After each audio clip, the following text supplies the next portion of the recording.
Aujourd'hui, nous allons lire dans l'évangile de Matthieu. Donc, l'évangile de Matthieu, chapitre 16. Notre thème aujourd'hui sera sur comment porter sa croix. Pourquoi ce que Jésus a dit aussi porter sa croix, nous allons voir aussi pourquoi ce que Jésus dit et insiste tant que nous devons porter notre croix. Matthieu 16, verset 24, qui dit, Matthieu 16, 24, « Alors Jésus dit à ses disciples, « Si quelqu'un veut être mon disciple, qu'il renonce à lui-même, qu'il se charge de sa croix et qu'il me suive. En effet, celui qui voudra sauver sa vie la perdra, mais celui qui la perdra à cause de moi la retrouvera. Que servira-t-il à un homme de gagner le monde entier s'il perd son âme? Ou que pourra donner un homme en échange de son âme? En effet, le Fils de l'homme va venir dans la gloire de son Père, avec ses anges, et alors il traitera chacun conformément à sa manière d'agir. Je vous le dis en vérité, quelques-uns de ceux qui sont ici ne mourront pas avant d'avoir vu le Fils de l'homme venir dans son règne. » Donc Jésus dit, première chose, que si on veut devenir son disciple, il faut d'abord se renoncer à soi-même et se charger de sa croix. Quand Jésus parle d'une croix, il ne parle pas explicitement qu'il sera lui-même cloué sur une croix. Mais il déclare une chose, que si quelqu'un veut venir après moi, qu'il renonce soi-même et qu'il prenne sa croix. C'est-à-dire que nous devons savoir renoncer à nous-mêmes, savoir renoncer à la vie qu'on menait avant pour être une nouvelle créature. Si on veut être un disciple de Christ, il faut savoir se renier soi-même, renier son ancienne vie, oublier ce qu'on était avant pour redevenir quelque chose de nouveau. Parce que être un disciple, c'est comme être un apprenti pour le Seigneur. C'est apprendre de plus en plus comment suivre et comment devenir comme le Seigneur veut que l'on soit. Et quand il dit « me suivre », car quiconque voudra sauver sa vie la perdra, et quiconque perdra sa vie pour l'amour de moi la trouvera. C'est-à-dire que le Seigneur dit même qu'il prenne sa croix chaque jour. C'est-à-dire que là, le Seigneur veut faire comprendre une chose. Il veut faire comprendre que si on renonce à notre ancienne vie et qu'on donne notre âme au Seigneur, nous avons directement ce qu'on appelle la vie éternelle. Et en ayant cette vie éternelle, eh bien évidemment, nous serons avec le Seigneur éternellement. Mais, comme on entend souvent dire, beaucoup de gens disent « j'ai vendu mon âme au diable ». Et quand tu as vendu ton âme au diable, eh bien, attends-toi à que tu finiras en enfer avec lui. Et si tu lis l'Apocalypse, tu verras la fin qui lui est réservée, et la fin qui t'est réservée à toi-même aussi, qui veut vendre ton âme au diable. Si tu dis « je donne mon âme au Seigneur », alors là, c'est une chose qui change dans ta vie, parce que ton âme est transformée. Comme on se rappelle vendredi, on a dit que le Seigneur est le gardien de notre âme. C'est lui qui nous garde, c'est lui qui nous protège, c'est lui qui nous donne la nourriture qu'il nous faut pour nourrir notre âme. Notre esprit, c'est autre chose. L'esprit, là, nous avons le choix. Soit nous nous laissons guider par le Saint-Esprit, qui est l'Esprit du Seigneur, ou nous nous laissons guider par l'Esprit du mal, et nous faisons alors tout ce que Satan veut que l'on fasse de toutes choses. C'est pour ça que Jésus dit que servira-t-il à un homme de gagner le monde entier s'il perd son âme? Que sert-il à quelqu'un d'être connu mondialement et que son âme n'est pas sauvée. Il est préférable que ton âme soit sauvée que d'être une vedette du monde entier et que ton âme ne soit pas sauvée. C'est pour ça qu'il est important que notre âme soit sauvée. Je me souviens un jour, quand j'étais encore pasteur du côté de Verviers, une petite église là-bas, quand j'étais à l'église la journée, j'allais chercher de temps en temps des frites dans une friterie. Et la femme me connaissait. Elle me disait: ah, vous êtes le pasteur de l'église là-bas? Je dis: oui. Ah, qu'est-ce que je suis toujours contente de vous voir. À chaque fois, vous me voyez toujours comme quelque chose, une lumière pour elle, quelque chose de resplendissant. Je dis: écoutez, je dis, le principal, c'est que votre âme soit sauvée. J'aime autant que votre âme soit sauvée et que votre âme vienne au Seigneur. Ah, qu'elle me dit: vous parlez bien, tout ce qui s'ensuit. Je dis: oui, mais c'est pas une question de bien vous parler, c'est une question de votre vie. Je dis: elle est en jeu, donc le Seigneur est important dans votre vie. Et puis elle me dit: vous êtes un peu comme le curé de l'église à plus loin, qui me dit: dommage que vous n'êtes pas curé, qui me dit, parce que ça vous aurez fini cardinal, vous aurez fini le pape, vous aurez au sommet. Je dis: oui, mais ce n'est pas une question d'arriver au sommet, d'être le pape ou d'être quoi que ce soit, c'est d'arriver à que votre âme soit sauvée. Et elle me dit: un jour je viendrai dans votre église. Et elle est venue un jour dans notre église, elle avait donné son âme au Seigneur.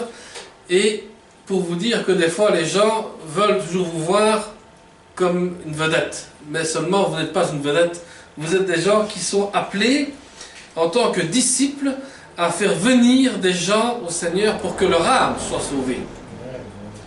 Le Seigneur adresse des paroles semblables à celui qui a parlé au jeune homme qui était riche, quand il dit: viens et suis-moi, ayant chargé la croix.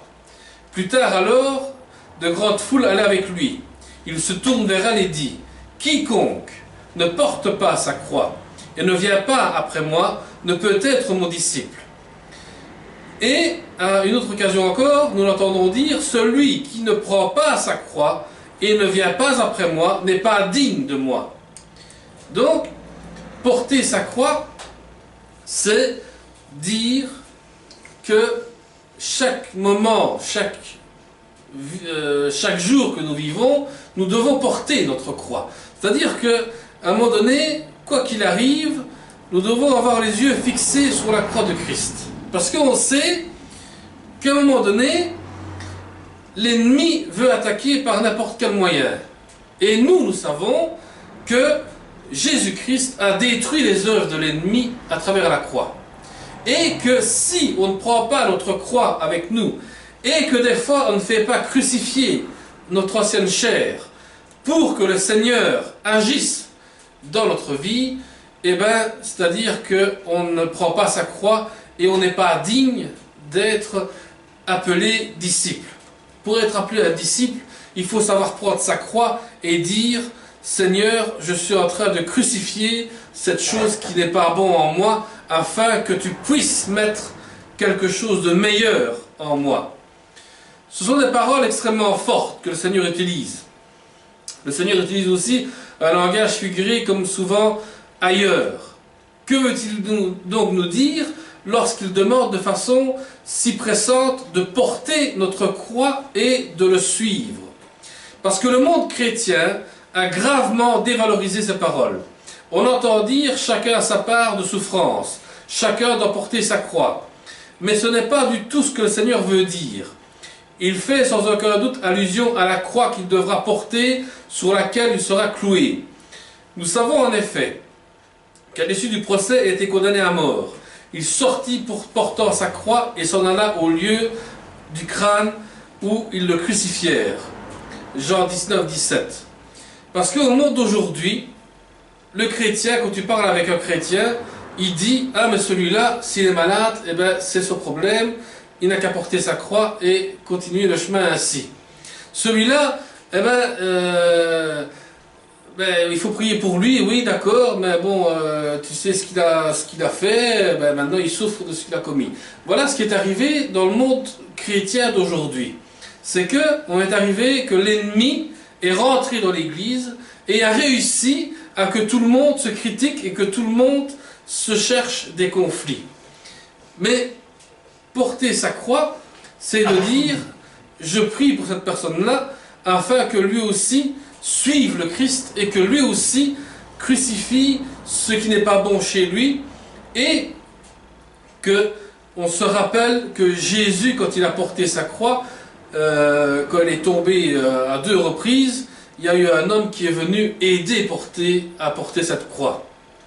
Et nous sommes ces personnes qui doivent être à l'aide de l'autre pour porter la croix aussi de l'autre et l'aider à avancer avec cette croix. Parce que porter sa croix, c'est porter beaucoup de choses. C'est porter beaucoup de problèmes spirituels comme de problèmes moraux ou autres. Et si nous n'avons pas quelqu'un d'autre qui est là et qui vient nous aider à porter cette croix, eh ben, on risque de tomber et laisser la croix par terre et avancer sans la croix. Parce que la croix, c'est le seul moyen qui nous mène à arriver à Jésus-Christ.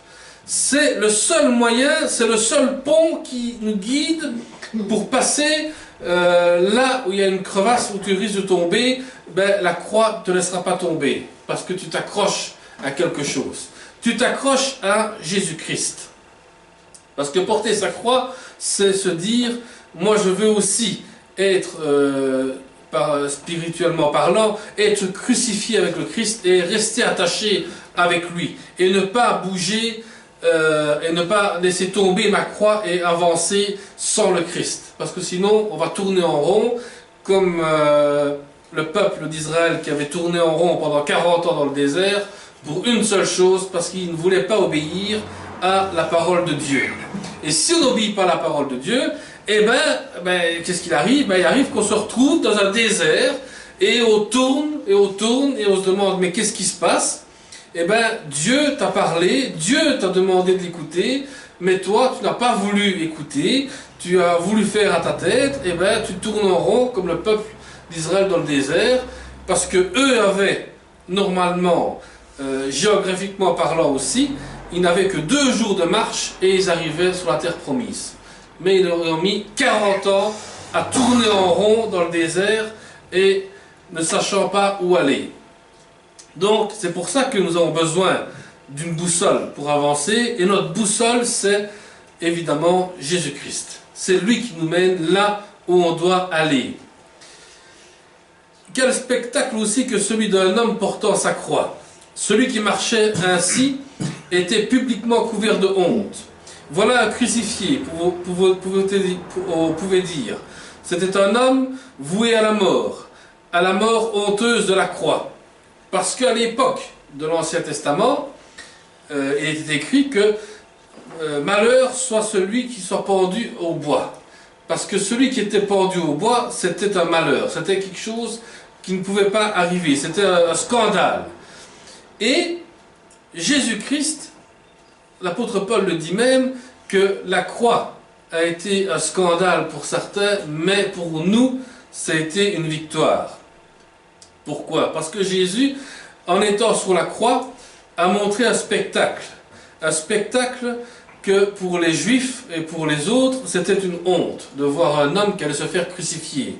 Mais Jésus a été crucifié pour une seule chose, afin que l'ennemi soit détruit. Parce que dans l'Ancien Testament, on le dit souvent, il a fallu des animaux pour sacrifier, pour que le péché soit détruit, que le péché ne soit plus sur l'humain. Donc on vous aspergeait de sang d'animaux pour vous dire, voilà l'animal qui a donné sa vie pour toi, ben, maintenant t'es pardonné parce que l'animal a donné sa vie à ta place. Mais il a fallu que le Christ donne sa vie sur la croix et que le sang coule pour purifier les péchés. Et quand ce sang a coulé, eh ben, Satan directement n'a pas su attaquer le Christ parce que c'est un sang qui était pur. C'est un sang qui était innocent. C'est un sang qui a été et qui peut détruire l'œuvre du diable en un instant. Et que si chaque chrétien invoque le sang du Christ, eh bien directement le diable fuit, parce qu'il ne supporte pas ce sang-là. parce qu'il ne supporte pas ce sang innocent, ce sang d'un homme qui n'a jamais péché, d'un homme qui était saint, qui est né de l'esprit, et en fin de compte, un homme qui a détruit l'œuvre du diable sur la croix. Donc, le Seigneur nous appelle tous à le suivre dans n'importe quel chemin. Et la foi d'un disciple est de discerner en Jésus, qui est l'envoyé de Dieu, parce qu'on l'appelait le Messie, qui était le Messie promis. Leur pensée était fixée sur le royaume qu'il allait établir et sur la part glorieuse dans ce royaume. Donc, les Juifs ont pensé à un moment donné que Jésus allait établir un royaume en étant le roi d'une nation, mais Jésus n'a pas été le roi d'une nation, il a été le roi du monde. Et en tant que Messie, il est venu apporter un message en disant qu'il allait construire et établir son royaume. Et son royaume aujourd'hui, eh bien, c'est nous tous rassemblés en son nom, qui le louons, qui le proclamons, qui écoutons son enseignement. Et aussi, ce royaume, c'est accepter Jésus-Christ dans son cœur, et puis ensuite nous continuons à avancer dans ce royaume-là, et nous continuons à construire ce royaume. Donc il y avait maintenant devant lui une croix. Or, il en était de même pour eux de suivre Jésus, ce à quoi il se lasse de les appeler et de les encourager. C'est aussi porter sa croix, la prendre, la charger. C'est accepter de perdre sa vie pour l'amour de Dieu et de haïr sa propre vie, sa propre ancienne chair. C'est encore renoncer à tout ce que l'on avait et se renoncer à soi-même, c'est-à-dire de suivre le Christ là où il nous demande d'aller. Parce que quand on revoit l'image de la crucifixion, les apôtres qui étaient avec Jésus ont tous fui. Sauf un, Jean qui est resté, qui a écrit tout ce qui est marqué, qui a écrit tout ce que Jésus a dit. Les autres apôtres, où ce qu'ils étaient, on ne sait pas. Peur des Juifs, peur d'être vus, peur de quelque chose. Et c'est pour ça que Jésus dit qu'aujourd'hui, nous devons porter notre croix et aller chercher ces gens. C'est-à-dire prendre et charger notre croix et aller parler de l'amour de Jésus-Christ. Et se renier soi-même, renier son ancienne vie, renier son caractère, des fois qu'on a difficile à détruire, parce que des fois la chair prend le dessus du spirituel. Et bien souvent, on ne se rend pas compte, mais des fois notre caractère prend le dessus de notre état spirituel. Alors nous qui avons trouvé en Jésus-Christ notre Sauveur, nous désirons sans doute le servir. C'est bien de le servir, mais dites aussi, si quelqu'un me sert, qu'il me suive. Et où je suis, moi, là aussi sera mon serviteur. Donc là où vous allez, où Jésus vous demande d'aller, là Jésus est avec vous. Là où Jésus demande d'aller enseigner, de prêcher, exhorter ou faire ce que tu dois faire pour le Seigneur, eh bien le Seigneur est avec toi. Donc il faut accepter au fond de nous-mêmes la place de Jésus dans ce monde. Accepter la place de Jésus dans notre cœur qui est dans ce monde. Acceptons aussi d'être crucifiés avec Jésus. Accepter le Christ, c'est accepter que Jésus détruise tout ce qui est mauvais en toi pour refaire renaître quelque chose de nouveau. Ce que le Seigneur nous demande dans tous ces passages qui nous interpellent fortement, c'est que nous comprenons entièrement la portée. Quand on lit, on attend sans doute une explication plus claire de l'expression « porter sa croix ». Et les pages qui suivent devraient contribuer à éclairer ce sujet. Mais comment remplacer les paroles du Seigneur? Des paroles d'un tel poids, par d'autres mots ou par des mots plus simples, sans les affaiblir. Pour ceux qui entendaient de la bouche même de Jésus, ils ne pouvaient aussi comprendre ce qu'il voulait dire. Et pourtant, ils devaient sentir tout ce qu'il avait d'impérieux. Jésus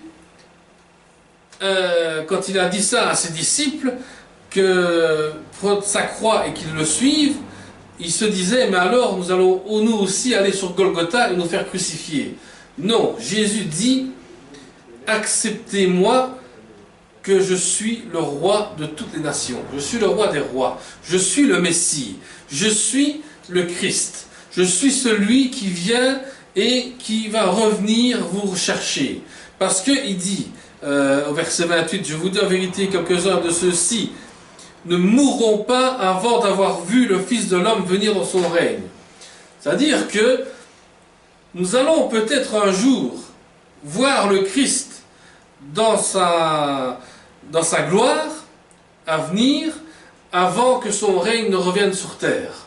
Donc nous avons peut-être l'occasion de le revoir encore une fois dans sa venue, le jour où le Christ reviendra. Nous avons peut-être l'espoir de revoir encore une fois le Christ venir dans sa gloire.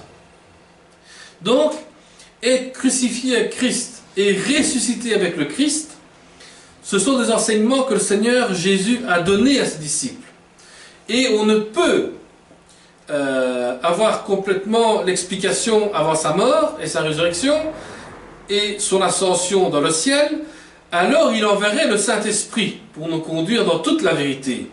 Cela, donc ce qu'il a exprimé de façon un peu mystérieuse, quand il a parlé, porter sa croix, va être abondamment développé dans les épîtres, particulièrement ceux de Paul, car le sujet de notre mort avec Christ, nous en ferons aussi un survol de cet épître-là, parce que Jésus a dit qu'il allait se faire crucifier, mais qu'il ne nous laissait pas orphelins, qu'il enverrait le Saint-Esprit pour nous conduire dans toute la vérité que l'on doit comprendre et connaître.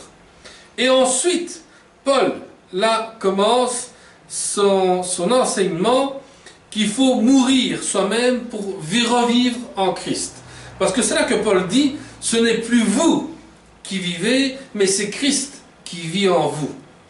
C'est ça que Paul veut dire. C'est que ce n'est plus moi qui vis, mais c'est Christ qui vit en moi.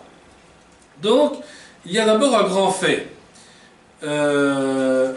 Donc, ceux qui ont réellement cru au Seigneur Jésus sont morts avec le Christ et sont ressuscités directement avec le Christ. C'est-à-dire que dès que tu as cru et que tu as accepté Jésus-Christ dans ta vie, tu es mort et ressuscité d'entre les morts parce que tu vis avec le Christ et c'est le Christ qui vit en toi. Donc, une fois, il y a une personne qui me disait, oui, mais si un criminel tue quelqu'un et qui va en prison, et puis si on lui parle du Seigneur, eh bien, cette personne-là, si elle reconnaît le Seigneur comme sauveur personnel, cette personne-là est transformée. Il est mort de son ancienne vie et revit avec le Christ. Et c'est le Christ qui vit en lui. Ce qu'il a commis avant, il le paye comme la loi le demande de le faire, mais la chose la plus importante, c'est qu'il a demandé pardon au Seigneur et que le Seigneur l'a accepté tel qu'il était. Et si on me dit, oui mais ce n'est pas biblique, eh bien si, parce que quand Jésus a été crucifié, il y avait deux criminels à côté de lui, un n'a pas voulu le reconnaître, s'est moqué de lui, l'autre l'a reconnu, et Jésus lui a dit, ta place est avec moi dans le paradis. Donc vous voyez que Jésus, dès que tu reconnais ton péché, directement tu as cette parole de sagesse qui vient et qui te dit, ta place sera avec moi dans le paradis.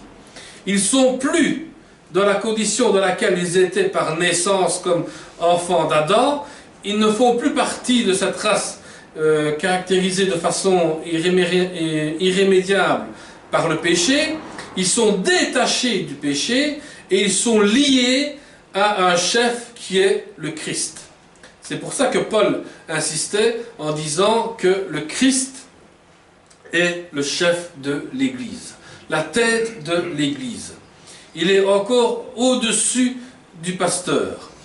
Un autre grand fait, infiniment, c'est que les ressuscités avec Christ, ils vivent dans la vie de Christ ressuscité. Donc, ils ont un privilège. Ils appartiennent au Seigneur et ils ont une position chrétienne, c'est-à-dire qu'ils appartiennent au Seigneur et ils ont cette joie de vivre avec le Saint-Esprit chaque jour de leur vie.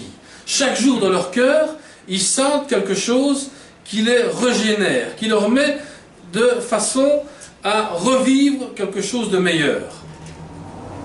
Et Paul le dit, si on lit Romains 6, Paul nous explique la base sous différentes formes. Parce qu'il dit, nous avons été identifiés avec Christ dans la ressemblance de sa mort. Et il dit aussi, notre vieil homme a été crucifié avec lui.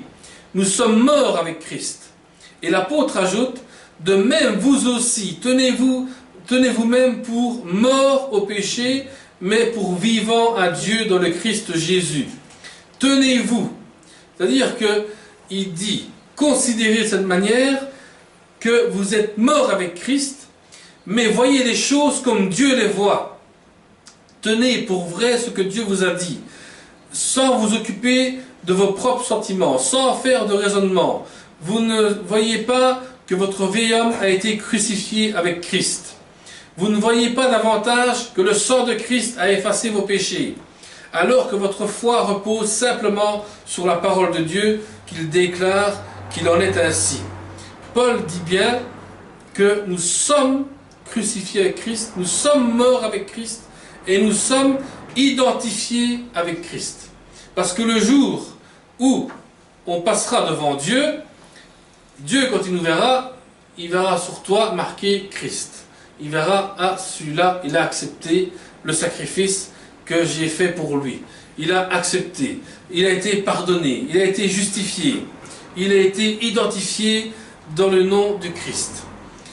Et ceux qui ont accepté le Christ, eh bien, savent que leurs péchés ont été effacés, carrément détruits, jetés dans la mer. Et Dieu ne se rappellera plus de ce péché-là parce qu'il verra en lui quelqu'un qui a donné sa vie pour le Seigneur. Il s'agit donc de s'approprier de la déclaration de Dieu concernant les grands faits du christianisme, de les saisir par la foi.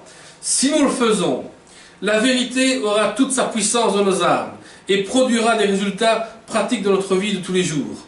Donc chaque jour que nous lisons la parole de Dieu, chaque jour que nous prions le Seigneur, chaque jour que nous rappelons que nous sommes rachetés par le Christ, eh bien chaque jour nous avons quelque chose de nouveau qui vient dans notre vie. Prendre notre croix, la charger, la porter, c'est suivre le Seigneur Jésus. C'est accepter au plus profond de nous-mêmes les conséquences pratiques du fait que nous sommes crucifiés avec le Christ. C'est le suivre comme étant nous-mêmes des crucifiés.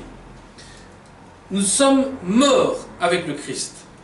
En ce qui concerne les humains, la mort n'exprime pas l'idée que nous cessions d'exister, mais une pensée de la séparation, une rupture de relation. La mort, dans son sens le plus immédiat, c'est la mort physique. Quand on parle de mort, les gens pensent tout de suite à la mort physique. Mais on parle d'une séparation de l'âme et du corps. Parce que l'Écriture utilise ici le terme mort, par exemple, comme l'homme naturel totalement éloigné de Dieu, et considéré comme mort dans son péché. Donc quand on parle de mort à travers la Bible, on parle que nous sommes morts et nous sommes loin de Dieu et qu'on ne veut plus rien savoir de Dieu. Donc nous sommes morts spirituellement. Et quand on vient au Seigneur, eh bien, on revit spirituellement parlant. On revit une nouvelle naissance avec le Seigneur. Donc la croix de Christ constitue une barrière morale. Donc le monde et les chrétiens, le Seigneur dit, ils ne sont pas du monde, comme moi je ne suis pas du monde. C'est-à-dire que nous ne sommes plus comme nous étions avant, mais nous sommes maintenant sous l'obéissance et sous la soumission de la parole de Dieu. Nous sommes soumis à Dieu et nous suivons ce que Dieu nous enseigne chaque jour à travers sa parole. Donc, quand nous sommes délivrés du péché, l'homme naturel est esclave du péché. Mais il est libre du péché et devient indépendant de Dieu. Il est esclave du péché de Satan. Et alors ensuite, là, les convoitises, le diable lui-même ne peut plus rien faire. Parce que le salut que Dieu nous offre n'est pas seulement le pardon des péchés que nous avons commis, mais nous avons l'assurance et la présence de Dieu qui est là, parce qu'il nous a délivrés du péché. Nous ne sommes plus esclaves du péché, mais nous sommes des disciples et une nouvelle créature de Dieu. Donc cette délivrance est fondée sur notre mort avec Christ. Ce que nous étions par nature comme des hommes pécheurs, nous avons tout cloué à la croix. Le vieil homme que nous étions méritait le jugement de Dieu. Mais ce jugement a été exécuté. Donc nous sommes devant Dieu une nouvelle condition. Nous sommes en Christ et ainsi agréables à Dieu. La crucifixion du vieil homme nous libère du péché. Le vieil homme a été crucifié et ainsi le péché a été annulé. Parce que nous ne servons plus le péché, mais nous servons Dieu. Nous servons le Seigneur. Quand on dit « je suis crucifié avec Christ », je suis crucifié avec Christ et je ne vis plus. Je ne vis plus moi, mais Christ vit en moi. Et ce que je vis maintenant dans la chair, je le vis dans la foi, et la foi au Fils de Dieu qui m'a aimé et qui s'est livré lui-même pour moi. Galates 2:20. Donc, la manière de l'apôtre Paul s'exprime ici bien remarquable. Ce qu'il dit est vrai. En principe, tous les chrétiens, mais il parle comme s'il était concerné lui seul. Mais en tant que docteur de l'Évangile, il expose une vérité générale. Un chrétien qui réalise lui-même dans son cœur que la puissance de la vérité et la présence de Christ, il peut dire lui-même directement « Je suis crucifié avec le Christ ». Voilà un homme qui a chargé sa croix et qui suit le Christ. Et il a été aussi saisi par le Christ, comme Paul a été saisi sur le chemin de Damas. Lorsqu'il voulait détruire les chrétiens, eh ben, il a eu affaire à Jésus sur le chemin de Damas. Parce qu'il dit, qui es-tu Seigneur? Et Jésus lui dit, je suis le Christ, celui que tu es en train de détruire, celui que tu es en train d'affliger. Donc, quelle place le moi tient-il dans nos vies? Nous avons tellement tendance à lui donner de l'importance et à en faire un centre de nos pensées, nos préoccupations, nos efforts. Paul s'oubliait lui-même, parce que Christ était l'objet de son cœur. Et tout croyant qui possède la vie de Christ doit être rempli et doit dire que Christ vit en moi. Et ceci ne veut pas dire que nous devons être des super chrétiens. Qu'est-ce que je veux dire par là? Si on sait que le Christ vit en moi, n'allons pas commencer à dire « Moi, je suis heureux, j'ai le Christ qui vit en moi » et c'est toujours le toi qui vient devant tout le monde. Parce qu'on aime bien souvent dire « moi, moi » et c'est toujours toi, mais est-ce que le Christ vit réellement en toi? C'est la question qu'il faut se poser. Et c'est la question qu'il faut se poser tous les jours. Et dire « Oui, le Christ vit en moi » parce que je le sens qu'il agit en moi et je sais qu'aujourd'hui il vit en moi parce qu'il m'a donné la vie encore une fois aujourd'hui et qui m'a donné encore une bénédiction dans ma famille. Je vois mes enfants qui sont heureux, je vois ma femme qui est heureuse, je suis heureux aussi parce que le Christ m'a béni aujourd'hui dans ce qu'il a fait. Donc, l'apôtre parle ici simplement de son corps. Mais où en sommes-nous nous-mêmes avec le Seigneur? Est-ce que nous sommes dans la recherche des intérêts terrestres, de notre bien-être, de notre propre gloire, de notre propre satisfaction et de tant d'autres choses qui ne sont pas de Christ? Est-ce que nous sommes animés souvent dans ces choses-là? Est-ce que nous sommes pour le service du Seigneur? Est-ce que le moi tend à occuper une place de premier plan Ou alors, est-ce que le Seigneur accorde d'être l'imitateur de Christ? Parce que Paul dit que nous devons être les imitateurs de Christ. Nous devons savoir faire les choses comme Christ l'a enseigné. Mais attention dans les églises encore aujourd'hui, le danger de la philosophie. Parce que la philosophie est un plus grand danger qu'il peut y avoir dans l'église. Parce que la philosophie, aujourd'hui, on joue sur... j'ai eu ça à la faculté de théologie, j'avais dû suivre à un moment donné un cours de philosophie, mais j'ai arrêté 3 jours après parce que je ne suivais plus ce qu'il racontait. On raconte qu'à un moment donné, on va vous faire croire que votre âme vit dans un corps qui est une prison. Et il faut qu'à un moment donné, il faut que cette âme soit libérée. Et pour que l'âme soit libérée, il faut que votre corps meure.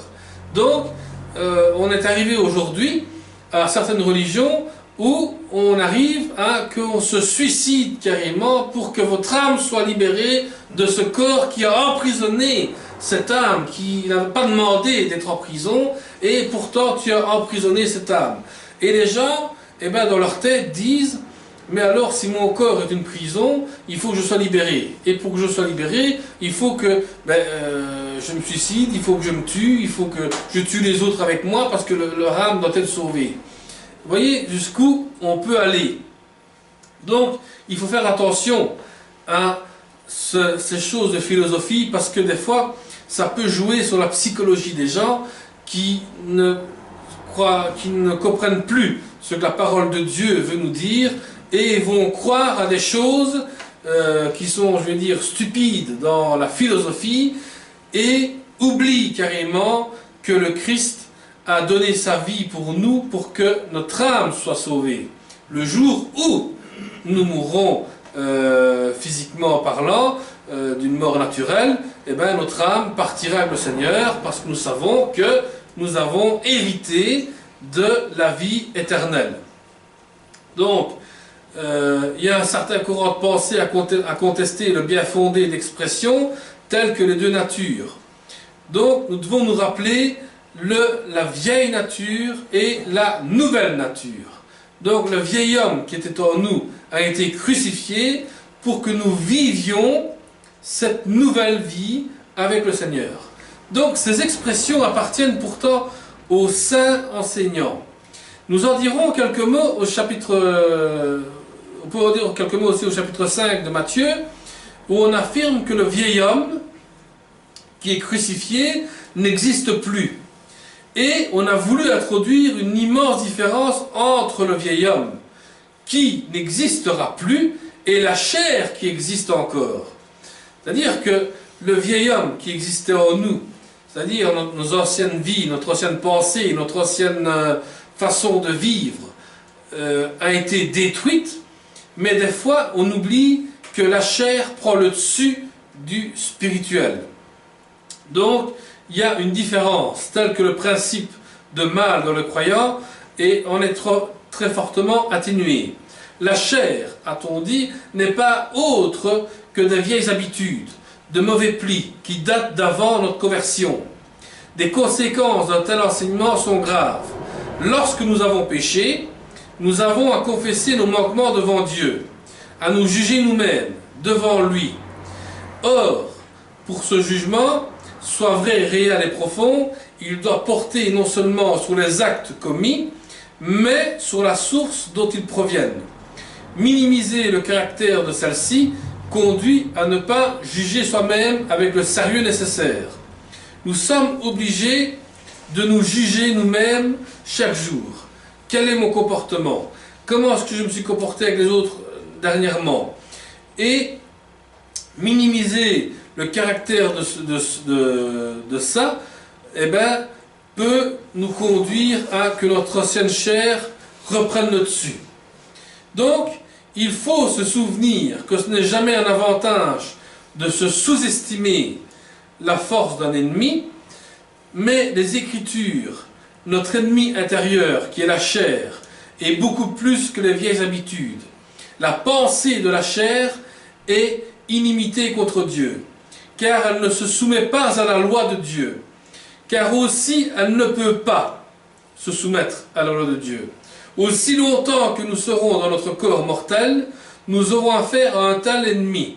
Le diable viendra toujours parce qu'il connaît notre caractère, et lui, qui est tellement pervers et rusé, va revenir en force pour que nous tombions dans notre désir charnel, et veut qu'on soit séparés de Dieu. Dieu a préparé pour nous toutes les ressources que nous pouvons avoir, dont nous avons besoin pour être vainqueurs. Il faut apprendre à les connaître, à les utiliser, et surtout avoir confiance en Dieu. Si on arrive à avoir confiance en Dieu, eh bien, nous allons retrouver toutes les ressources que nous avons besoin.